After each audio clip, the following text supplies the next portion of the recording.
You are listening to All Burgundy and Gold, everything powered by the Urban Sports Scene and Fox Sports Radio, 96.9 FM and 1340 AM. Hopewell, Virginia. Your host, star myself, Wole, and the homie Glenn, Ray, and Mo are out.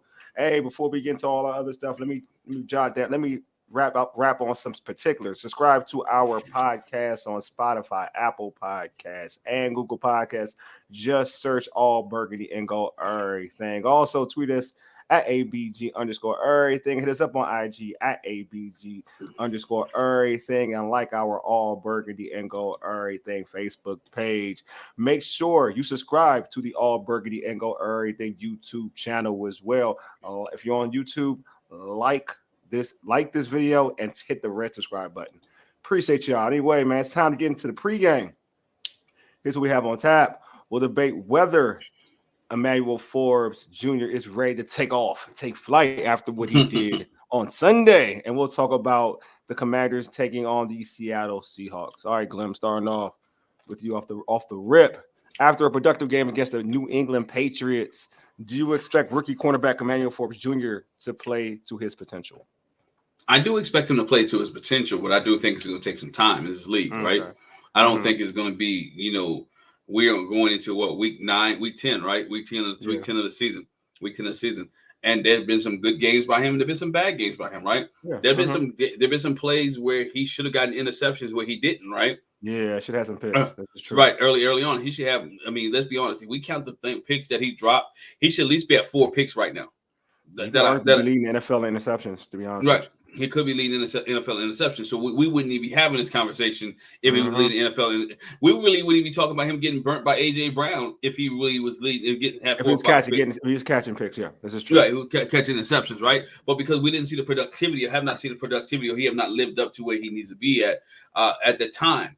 Now, do I think he's turning the corner? Yeah, he's turning the corner. But what I need to see from Emmanuel Forbes, and I like the guy, right, is I need to see consistent weeks of doing the same thing, right? Yeah. Not just against the New England Patriots, against the Seattle Seahawks this week, right? I need to see Emmanuel Forbes do the same thing, right? Next week the week after that against the New York Football Giants, right? And whoever their quarterback is going to be, I need to see Emmanuel Forbes do the same thing. So what I'm saying, I just need Emmanuel Forbes to be consistent. We've seen Emmanuel Forbes in the summertime lock down Terry McLaurin during training camp and do different things of that nature. We know the guy, the kid has potential. The problem, I think, wasn't that his potential, it was his confidence. Got shook. Confidence got shook, right? He heard the noise. AJ Brown took his confidence. That's what happened. No, AJ Brown. That's what took his confidence, because he was fine before then. AJ Brown took his confidence. But go ahead. AJ Brown took his confidence. It took his confidence. Also handed the young man of football, right? Remember, let's not forget that AJ Brown got a 50-yard penalty. He sunned him, which made Emmanuel Forbes feel some type of way, right? And he shunned him on national television. So again, his confidence got shook. Can he live up to his potential? Yes. Was this a good game for Emmanuel Forbes against the New England Patriots? Yes. But let's not forget he was also playing Mac Brown. Mac Jones. You're right. Mac Jones. Mac Brown's the head coach. Matt Jones. He was also playing Matt Jones, right? Yeah. So let's see him do against. We got Geno Smith this week, right? Let's see him in the Seattle and Seattle's receivers. I want to see it. Yeah. I want to see some consistent bases, and not saying that New England receivers were trash. They're quality receivers. Juju Schuster is a good receiver, right? But again, they're not what they're. Each week, each week the competition get better. Let's see how Emmanuel Forbes looks on Thanksgiving Day when he plays. That's my thing. I want to see the consistency, and I want to talk about the body of work. Let's talk about the body of work at the end of the season. Did he deserve the right to play or start again next week? Definitely did, because he was in top 5 of corners this week of shutdown percentage by PFF. Yeah, 91.3 on PFF. 2 catches, 12 yards on 7 targets. Yeah. So we put the poll out there on X, 71% said yes, 29% said no. I'm on the side of saying, I think he's about to reach his full potential. I felt like the issue with him is his confidence. I felt like he was around the ball at times. It wasn't, other than the first game of AJ Brown, and also what we saw, DJ Moore. But I thought he was around the ball a lot. And I just think that, now a cornerback, when you lose your confidence, okay, what folks say on social media or what people say about when they report about he's in high spirits. It doesn't like he's changed. Your play dictates that. Your play dictated that there was a change. As soon as AJ Brown hit, because it was different. When AJ Brown hit, it was different. The weeks prior, no one had it. You were around the ball. You had a couple picks. You had a pick because that Denver game. Like, folks are feeling you. They're feeling you to a point where they did this. They put you on AJ Brown. You were being felt. Like, folks was vibing. And people in that building were vibing Emmanuel Forbes. You know what I'm saying? So it's not like you don't got it in you, but but when AJ Brown hit, to your point, like we talked about when AJ Brown hit, the confidence and hit the way it did hit, the confidence went a certain way. And it happens when you're a younger player. I don't care who you are. You're gonna doubt yourself to a certain extent. You know what I'm saying? Like, you're gonna believe in yourself, but doubt yourself at the same time. That makes any sense. So for me, I do think I expect him to be better for it. Like, I expect him now to taste success. I expect him to play well. Now, does that say I want him on DK Metcalf one-on-one?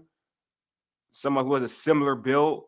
I mean, AJ Brown runs better routes, but DJ Metcalf is explosive, is a faster receiver, and is physical. Do I want him one-on-one? No, I don't. I don't want a frail. I mean, at the end of the day, he is smaller compared to a DK Metcalf, and I don't like that matchup.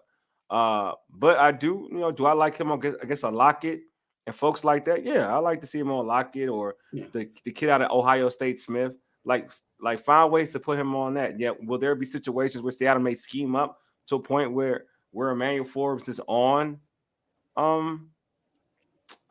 That's possible. I know that happens in football. Yeah. But I don't want him on him often. Like if that doesn't happen, I don't want it to be designed where Emmanuel Forbes is on DK Metcalf. I can see, but I can also see a situation where like it. Ron talks about grooming young players. I mean, I can see a situation where what I want to see what you are. I want to push you baptism by fire. I want to see if you improve on what you experienced against AJ Brown. Maybe that's the route. Because we do want the younger players to play, right? So we do want the younger players to play against people that are going to play. People, if they're going to be number one, he's going to be a number one corner. He's going to have to play against number one wide receivers. You know what I mean? Oh yeah. So he's going to have to touch it, and he's going to have to see if he's ready for it. And he got receivers. He got receivers coming up, man. Think about what they have on their schedule, right? Yeah. You got Cooper Kupp coming up with the Los Angeles Rams, right? Yeah. You got Tyreek Hill coming up with the Miami Dolphins a little bit later on, right? As you mentioned, you got Tyler Lockett and DK Metcalf coming up. Jackson Smith, who's coming up this week with Seattle, right? Smith, right? Jackson Smith, I think in the Nabaji. Yeah, I was like Nabaji, right? Nabaji. Yeah, it's coming up this week, right? So something like that. He's going to be able to face top. I mean, what they have left on their schedule, he's going to be able to face top receivers. You got it's later on with San Francisco, right? You got receivers that's coming up with San Francisco, right? Debo. I mean, hopefully Debo's hurt. Debo's hurt. Like Debo ain't playing. You won't be he won't see the quality that he's seen if Debo's hurt. Right. If Debo's hurt. You got Dallas. We you got CD Lamb. I have my thought process on CD Lamb, but yeah, they have CD Lamb. Right. But Ron said earlier in his press conference this week about Emmanuel Forbes. He was asked about Emmanuel Forbes. Yeah, he was. And he said he's doing a lot of things right. Right now, he's played a little bit more. He played with a little bit more confidence. He's doing a lot of things that we asked for. Like I said, though, he got a ways to go. There's some detailed things that he has to pay attention to. He has to pay attention to. My thing is this: who's coaching him to pay more attention to these detailed things, right? Mm-hmm. Who else is if it's not the guys? Who's the coach that's coaching him up, helping him build his confidence up, and keeping him where he needs to be at for this run that Washington hopes to go on? I'm not saying they are going on, but they're hoping to go on a run, and he's gonna have to be a big part of it. I mean, they lost Harris. That was like their best. I mean, he was a DB coach, and it could have probably been a defensive coordinator. So I don't know who's coaching them up, but I don't think it's tech. I mean, everybody like Ron likes to talk about technique all the time. I'm not saying that's not an important thing. I think he uses that as the scapegoat though. I mean, when you watch Emmanuel Forbes, it's pretty evident what it is. Like when you watch him lose battles, it's definitely a confidence thing. To me, I think technique is like jargon for whatever. Like I feel like when you ball, you ball. Like there was, I remember folks say Deion, you can't copy Deion everything because sometimes Deion technique different. He just blessed, God given, he's blessed. You know what I'm saying? Yeah, like, he you know what I'm blessed. saying? He blessed. And so some people just blessed. Like sometimes it's easy to follow on technique. Not to say Deion ain't technique. He ain't on his technique because he is. I'm just saying there's certain things you can't. What Deion do, another person can't do. You know what I'm saying? Like I think, for instance, like I think D Hall was kind of similar to that, like because he was so fast. Like initially, like it's sometimes like he would get beat within his technique. You know what I'm saying? So yeah, so it's certain things like that. But yeah, I just think that he needs to play with more confidence. I think if he plays with confidence, he's gonna be fine. You know what I'm saying? At least I think that. And I think, in my opinion, having that game against, even though I agree with you, Mac Jones ain't it. You know what I mean? He ain't good. But I do think he needed confidence. Like that was the most important thing. Like he needed to go into a game feeling good about himself because he still was he was one of the best cornerbacks in the SEC, which he was, he went against top talent. You know what I'm saying? It's not like he ain't battle tested. Yeah, Saturday after Saturday. It ain't like he ain't battle tested. The kid is battle tested. Now it's about, you got torched in the NFL by a couple good ones, right? Yeah, it happens, man. But you want to feel good. Like just like we talk about Sam Howell, it's why a lot of us like Sam, is because Sam can forget the next play and it can turn up. You know what I'm saying? Just like he did in the Patriots game, we threw that interception, but in the second half he turned up. Like you want that same characteristic out of your cornerback, right? You get beat, just forget it. And if Emmanuel Forbes is on that level, like forgets to play, then I think, in my opinion, he could be fine going into this Seattle game. This Seattle game, to your point though, Glenn, is everything.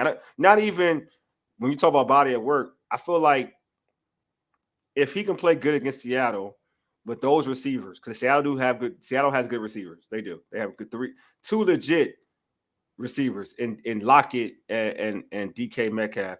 And then you got the young dude, the young boy out of Ohio State, the one you talk about, Smith, Nabaja. I want to say he's Nigerian too. That's why I should know his name. But like those three individuals, they're talented receivers, right? Mm-hmm. So if he plays well against them, I think that he'll be fine. I think that will tell you that from that point, he's kind of gotten the hang of the NFL game. But I also have to realize, and I have confidence enough in that the coordinator Jack Del Rio, and what's his name, Brent Vesselmeer is the beat coach. Yeah, has to give him some help, right? They have to be able to help him, which builds his confidence up because he has help over top, right? He has a Cam Curl that's back there. He may have a Percy Butler that's back there. He may have a Quan Martin back there to provide him with some help, right? And that's where he has the confidence to know, you know what, I have help to take a chance, right? Yeah. And what was going on with Emmanuel Forbes, you go back and watch some of the tape, he was going after the ball a lot. Yeah, he was going after the ball a lot and was getting out jumped or out positioned, out bodied for the ball. And so he would jump on double moves. He would jump. Yeah, he would jump on double moves and whatnot. And then you saw a receiver, DJ Moore. Anyway, DJ Moore, he was just toasting everybody watching that night. Everybody got that word. Everybody got that word with DJ. So it wasn't just Emmanuel Forbes. It was everybody. He was like Oprah Winfrey. You can get it, so you can get one. DJ was different, man. DJ was different. Yeah, you can't single out Emmanuel Forbes with DJ. That's one thing I agree with you. You can't single him out. Yeah, you can't afford. Yeah, you can't single him out because everybody was getting. Danny Johnson got it. I mean, it's just everybody got it. Right? Everybody got that word. Everybody got that word on that DJ. So, and so you're taking. So that's where he has to understand. Sometimes you ain't gonna be able to jump the ball, right? Sometimes you gotta run through the guy and make the tackle, right? And we saw that. You go back to AJ Brown. I know we've been talking about AJ Brown a lot. He was trying to at first try to go through that, but realized that AJ Brown was a grown man. He was a grown man. Yeah, grown man. You got to run through him, right? You just can't out jump him. You have an issue with DK. You have an issue with DK. That's why you get safety help. That's why Cam Curl, your leading tackler, somebody like that, your Percy Butler, with guys with a little bit of body can help over top and lay some wood over there.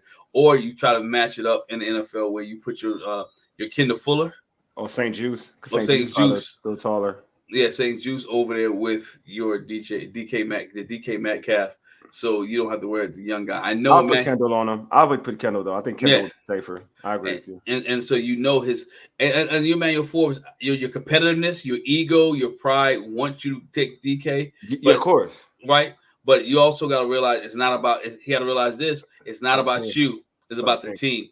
True. You may not be ready for yet, and fans may got to realize that too. It is about the team. It's about leaving Seattle on Sunday with a dub, and not being the reason that they don't leave with a dub. So true. All right, man. Sunday, speaking of Seattle, Sunday at 4:25. Excuse me, 4:25 Eastern time. The Washington Commanders travel to Seattle to take on the Seahawks. Washington is a 6.5 point. They're 6.5 underdogs. 6.5. It's 6.5 point underdogs. Do you expect Sam Howell to take another step forward against the Seahawks in that loud crowd? I do, man, because I think we talked about it in the post game, or you guys talked about it in the post game. I wasn't on the post game, but I heard you guys talk about it. That dude, he has ice water in his veins, right? Yeah, he has ice water in his veins, and I think he's looking for this. We talk about confidence, right? He has gained more confidence as the season has gone along, right? Yeah. He's gained more confidence in the ability of the offense. EB has gained more confidence in him and what he can do, and Sam has gained more confidence in in his ability to make passes that he shouldn't be making, or throwing across his body, right, which they tell you not to do, or rolling out. He made one, the one that in the end zone. I give him that, right? The interception, right? I kind of agree with Ron on that. Sam, as we said, Sam was feeling himself, right? It was doing a little too much there, and he thought he could throw it in there. But again, I think Sam would do well. I think EB has put him in a good position and have called a good game for Sam and have a good flow that Sam Howell would do well against this Seattle Seahawks defense on Sunday.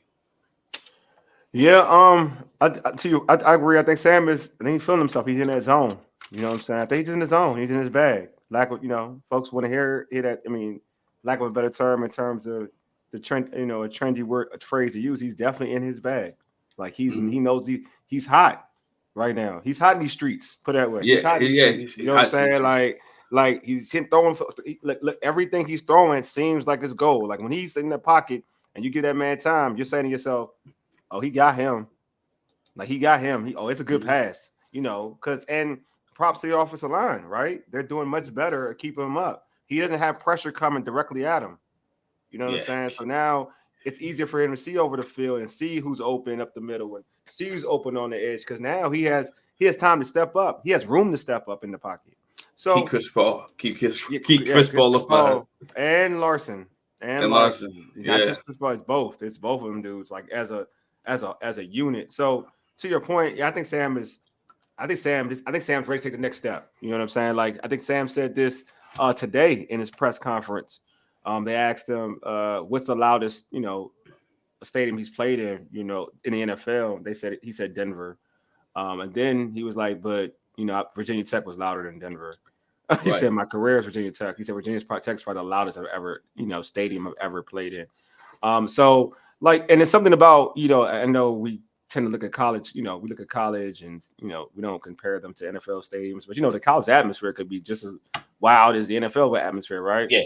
Especially when you got that type of, like Virginia Tech, their fans are known to get wild and crazy. So I do think that, him mentioning Virginia Tech is a good example of, something in terms of his experience and how, he's played in that type of environment, you know what I'm saying? Maybe not in the NFL game, but in terms of keeping your composure, he's played in that type of environment. So I do think that, again, I think he will pass this test.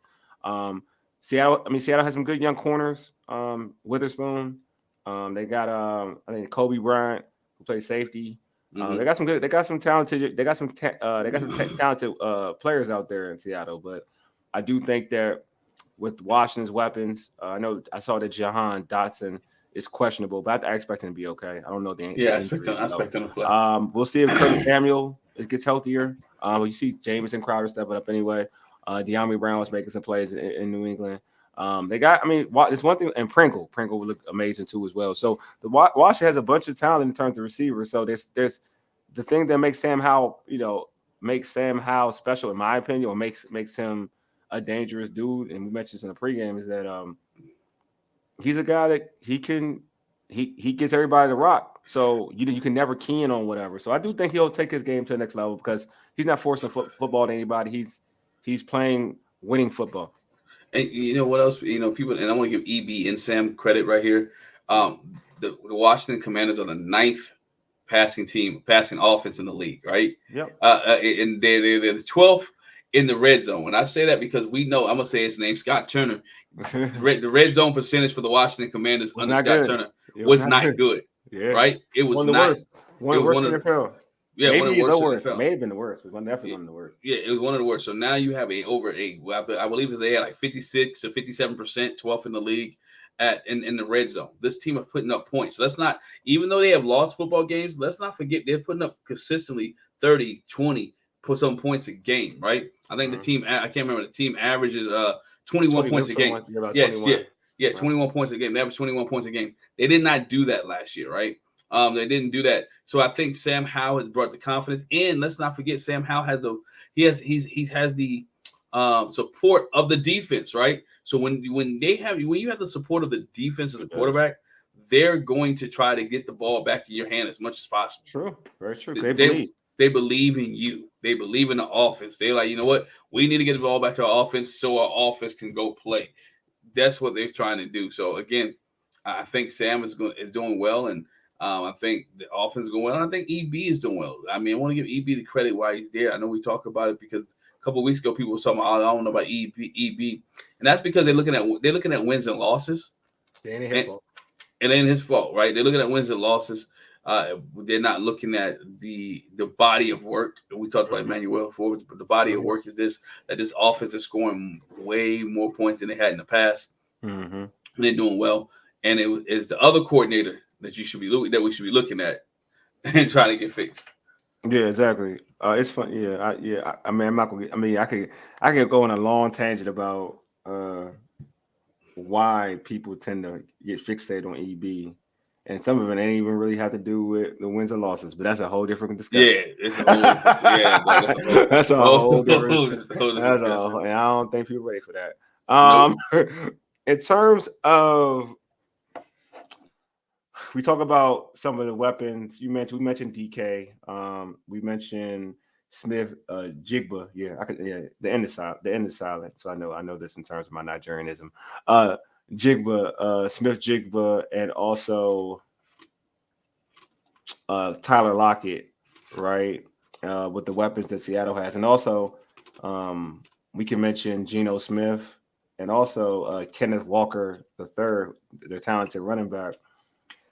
Who on this Seahawks team scares you? Some of the players I just mentioned, maybe some I haven't mentioned. Who on this unit scares you? I would say Kenneth Walker at first, but the Washington Commanders really have stopped the run. I know. It's been able to stop the run, right? Yeah. If you want to look other than that long, what's his name? Stevenson run last week, but that was just one. That was an isolated run. But go ahead. Isolated. Yeah, and that was a mistake by James. James. Yeah, that was a mistake by James. Yeah, right. Fact. And in fact, so we see that. So I would have said Walker, but again, I'm still Geno Smith in this receiving core. Your Tyler Lockett really scares me. Because Tyler Lockett is that guy that was willing to go get the ball, whether it's across the middle, whether outrun somebody. He does lead this team in receiving touchdowns with 3. He leads the team in receptions for 38. And he also, DK Metcalf leads the team in yards for 454. But again, Tyler Lockett has been that guy that if they need a play on third down, it's going to Tyler Lockett, right? Yeah. If they need to convert something, it's going to Tyler Lockett. So Tyler Lockett is the one who scares me on Sunday with the Washington Commanders. It's not Geno Smith, even though Geno's doing well. It's not Kenneth Walker because Washington's defense has usually been able to shut down the run. It is Tyler Lockett.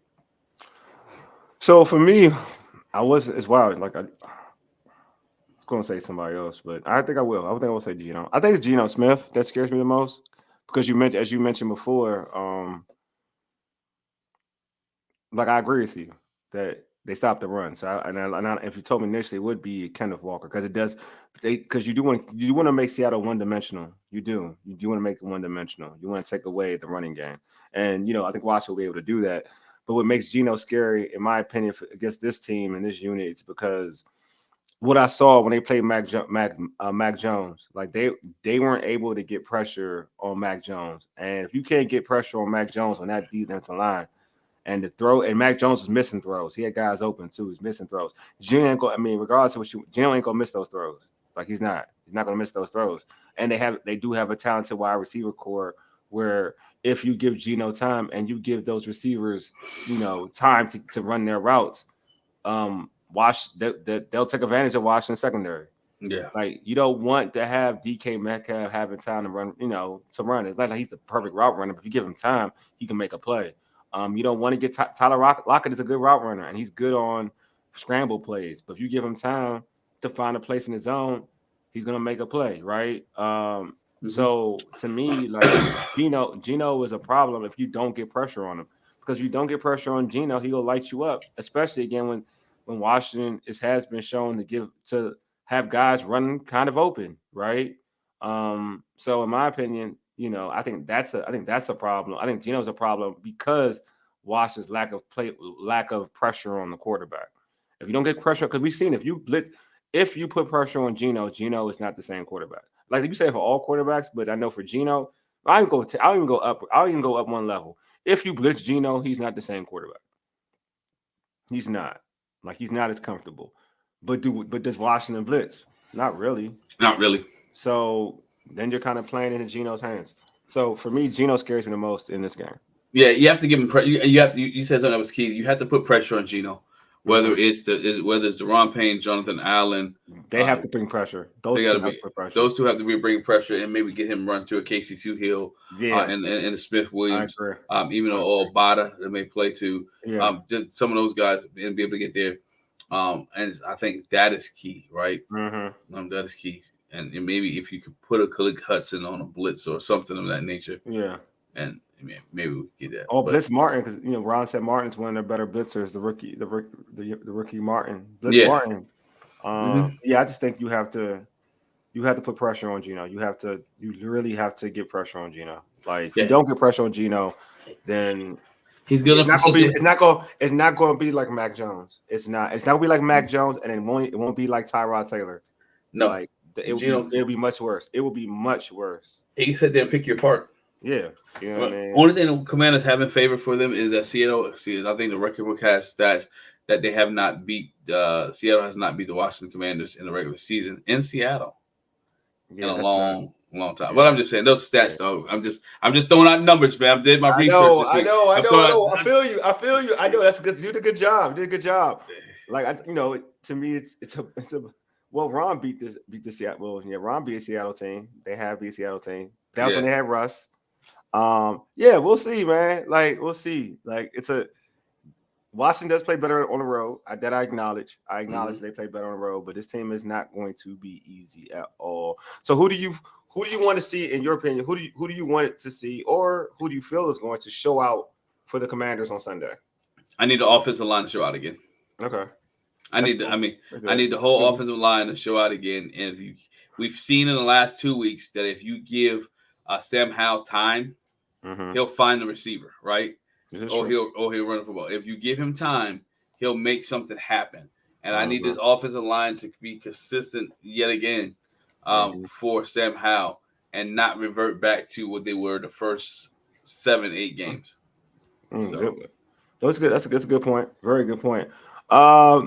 For me, it's wild. You mentioned it, but I didn't think about it at first. I had somebody else, but when you mentioned them, it's like it sparked it. I was like, yeah, this is what I need. I need two individuals to ball out. I need them to pay to be them dudes for this defensive line.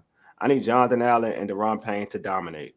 You know what I mean? Like, look, man, look. At the end of the day, forget of who you like or what you like. They got rid of their two ends because they believed that you guys could carry the line.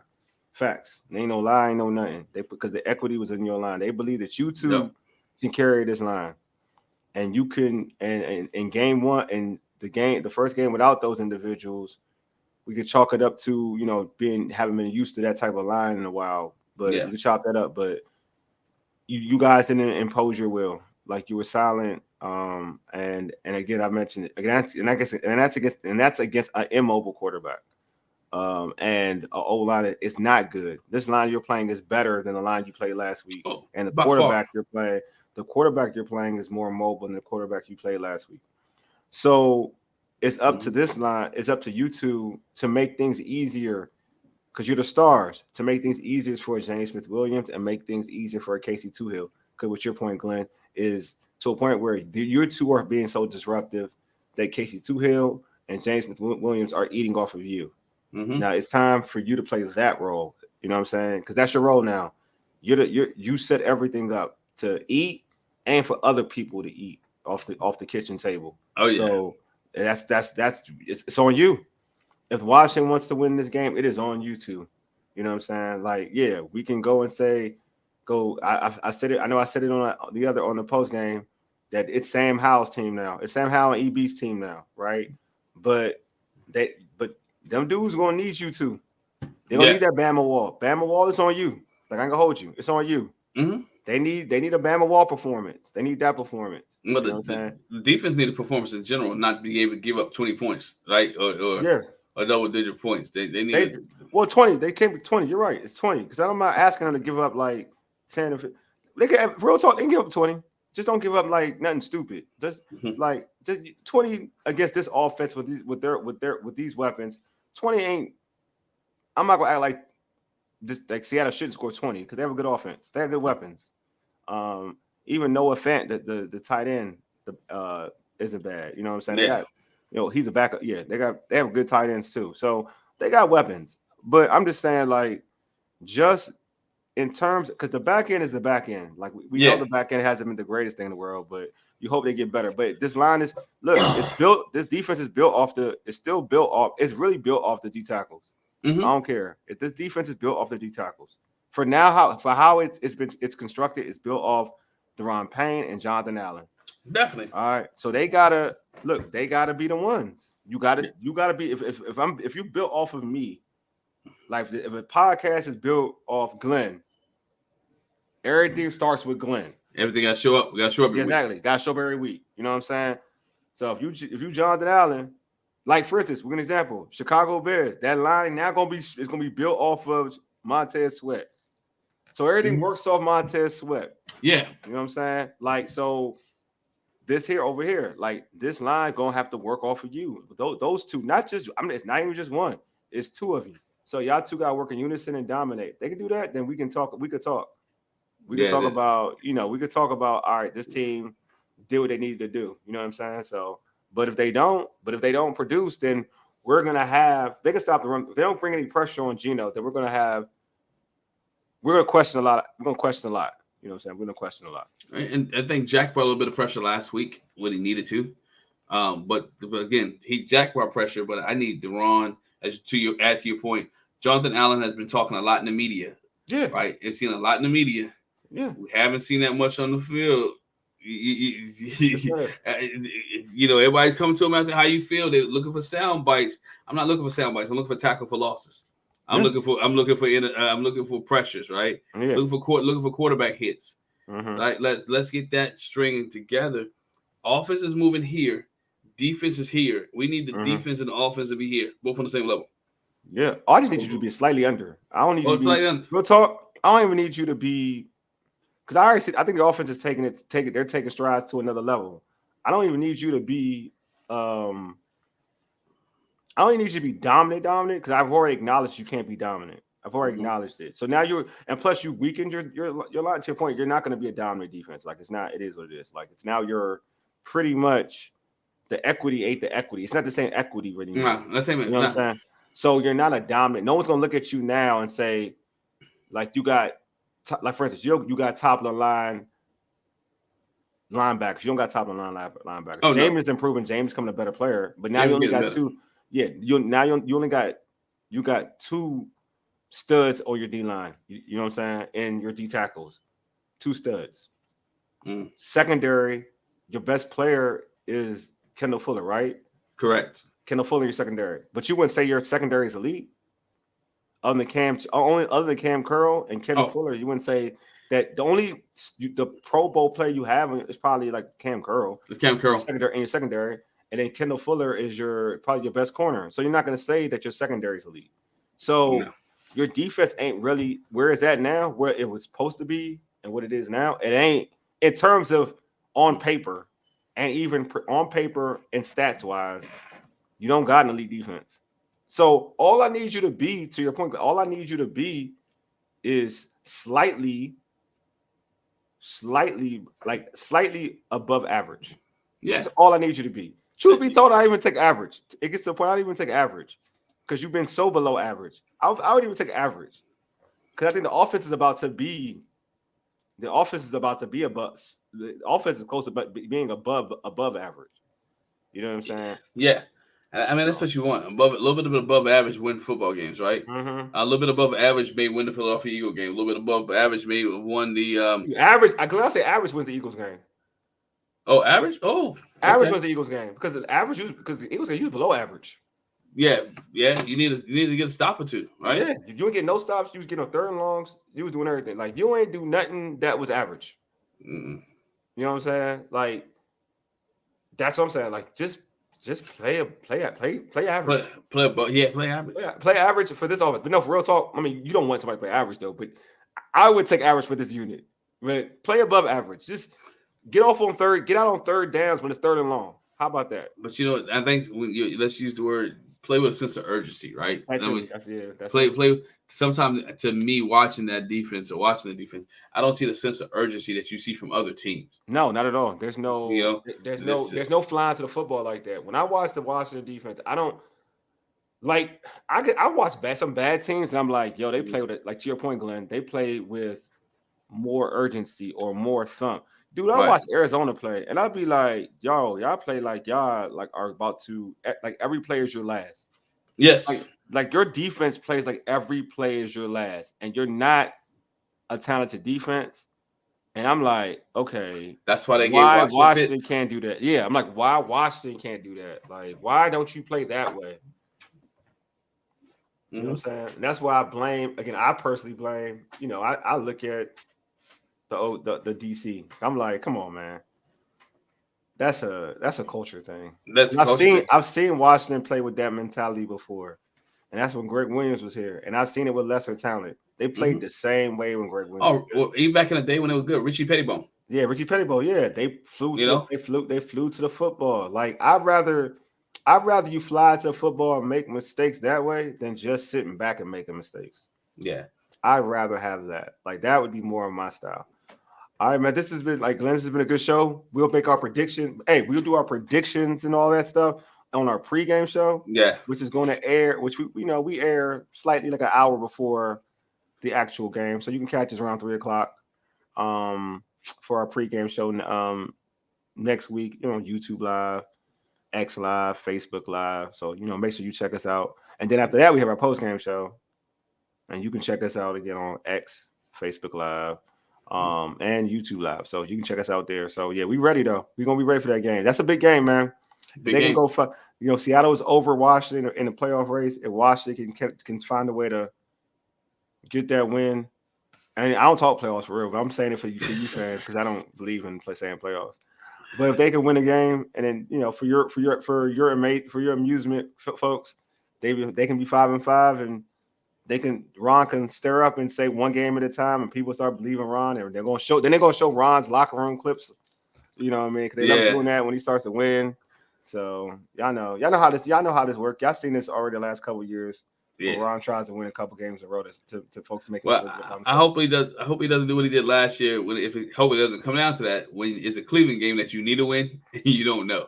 Yeah, he played. I mean, actually, it's wild because I wanted that sorry quarterback to play, and then he disappointed me, and I was wrong. So it is. I was wrong. I own my. So again, I own it. Like some of y'all don't own my stuff. I own my stuff. But yeah. But Ron miscoached that one because he's Ron Rivera. If he had coached Sam Howell earlier, probably be in the playoffs. Thank you. But yeah, but it's a possibility they could face one of their old quarterbacks here in a couple of weeks. Oh yeah, that's right. He could be playing. That'd be great. Because he holds the ball. You may get a sack. You can get a sack out of him. Yeah, you All you gotta do is blitz him. All you gotta do is blitz him. Like I gonna hold you. You get an exception. Man, I lie to you not. If they don't blitz him, I'm gonna be mad as I don't know what. We saw it here. If they don't blitz Carson Wentz, I swear to you right now, if Rivera gets to be fired that day if he don't blitz Carson. If you don't, bro, you had that dude in the building. You saw how he acted around a blitz, and you won't blitz him, man. I'm firing you. Yeah, I'm firing you today. Like I'll walk into your office, and I don't even care if they Washington wins. I'll go into your office and fire you. Like I'll be like, bro, get out, pack your stuff, you're out of here. Yeah, you have to, Yeah, like that is one man. Carson Wentz, bro. I'm like, yes, you get blitzed every time. Get blitz for breakfast, dude. Like you eating your breakfast. I'm calling a blitz play. I'm bringing everybody into that bad. Everybody's. Man, we're going. Everybody's coming. We're going to cover 0 in the back. Cover. Yes, that's what I'm doing with Carson. That's what I'm doing with Carson. I'm giving that man no. That man gets no time with me. Nah. You know what I'm saying? That would work for me, man. That would work for me. All right, y'all. Subscribe to our podcast on Spotify, Apple Podcasts, and Google Podcasts. Just search All Burgundy and go Errrything. Also, tweet us at ABG_Errrything. Hit us up on IG at ABG_Errrything. I like our All Burgundy and Go Errrything Facebook page. Hey, subscribe to our All Burgundy and Go Errrything YouTube channel as well. If you're watching this on YouTube, like this video and subscribe to our podcast on YouTube. Or subscribe to our YouTube channel. Hit that red subscribe button. So click it and then share it. Share it with a friend so they can subscribe to it, man. You know what I'm saying? So anyway, we appreciate you all. Anyway, you've been listening to All Burgundy and Go Errrything, powered by the Urban Sports Scene and Fox Sports Radio 96.9 FM and 1340 AM, Hopewell, Virginia. For ages, Yidig, deuces. Hey, folks, we are out.